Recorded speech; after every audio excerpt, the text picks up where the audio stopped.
K നായനാരുടെ ഭാര്യ ശാരദ ടീച്ചർക്ക് ഇന്ന് 90 വയസ്സ് തികയുകയാണ്. കുടുംബാംഗങ്ങൾ ചേർന്ന് വിപുലമായ നവതി ആഘോഷങ്ങളാണ് സംഘടിപ്പിച്ചിരിക്കുന്നത്. ആഘോഷങ്ങൾക്കിടയിലും പ്രിയപ്പെട്ട സഖാവിന്റെ ഓർമ്മകളാണ് ടീച്ചർക്ക് കൂടുതലായും പറയാനുള്ളത്. എല്ലാം പാർട്ടിയായിരുന്ന മലയാളികളുടെ പ്രിയപ്പെട്ട സഖാവ് കെ നായനാരുടെ പത്നി ശാരദ ടീച്ചർ 90ന്റെ നിറവിലാണ്. കെ നായനാർ എന്ന രാഷ്ട്രീയ നേതാവിന്റെ ഭാര്യയായി ജീവിച്ച ടീച്ചർക്ക് വീട്ടുകാരനായ നായനാരെ കണ്ടതായി എങ്ങും ഓർക്കാനില്ല.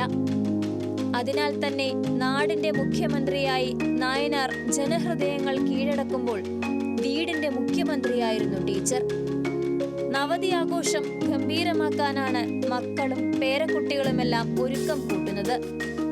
ഇത്തരം ആഘോഷങ്ങളൊന്നും സഖാവിന് താല്പര്യമില്ലാത്തതാണെങ്കിലും മക്കളുടെ സന്തോഷം കാണാമല്ലോ എന്ന് ടീച്ചർ. സഖാവിൻ്റെ കൂടെ ഉണ്ടാവും. സഖാവ് ഒരു പിറന്നാളിനുമില്ല ഞങ്ങൾ കൂടെ ഉണ്ടായിട്ടില്ല. ഞങ്ങൾ അവസാനം ഈ ക്ലിഫേഴ്സിൽ താമസിക്കുന്ന സമയത്ത് ഉണ്ടെങ്കിലും ഇന്ന് കുട്ടികളെ പിറന്നാളാന്ന് പറഞ്ഞാൽ എനിക്കല്ലേ ഈ പിറന്നാളെല്ലാം എനിക്ക് എന്നും ഒരുപോലെയാണ്. പിറന്നാൾ സദ്യ, ഓണം സദ്യ എനിക്കതൊന്നും ഇല്ല, എനിക്ക് എല്ലാ ദിവസവും ഒരുപോലെ അങ്ങനെ പറയുന്ന ഒരു സഖാവ്. എല്ലാം പാർട്ടി പാർട്ടി പാർട്ടി പാർട്ടി. സഖാവിന്റെ ജീവിതം എന്ന് പറഞ്ഞാൽ പാർട്ടി.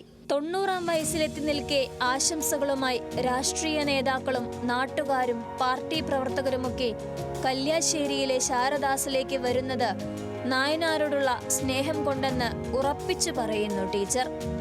പ്രിയപ്പെട്ട സഖാവിന്റെ ചിത്രങ്ങൾക്ക് മുന്നിൽ ടീച്ചർ അങ്ങനെ നിൽക്കുമ്പോൾ നായനാർക്കൊപ്പം നടന്നു തീർത്ത വഴികളും നിരവധി രാഷ്ട്രീയ മുഹൂർത്തങ്ങളും ടീച്ചറുടെ മനസ്സിൽ മിന്നിമറയുന്നുണ്ടാകും. ടീച്ചറെ കാണാനെത്തിയ CPIM നേതാവ് P. ജയരാജനോട് ടീച്ചർ പറഞ്ഞതും മുഴുവൻ രാഷ്ട്രീയം തന്നെ.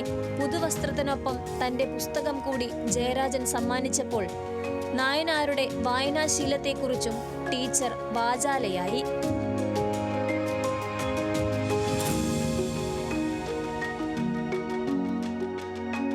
ന്യൂസ് മലയാളം, കണ്ണൂർ.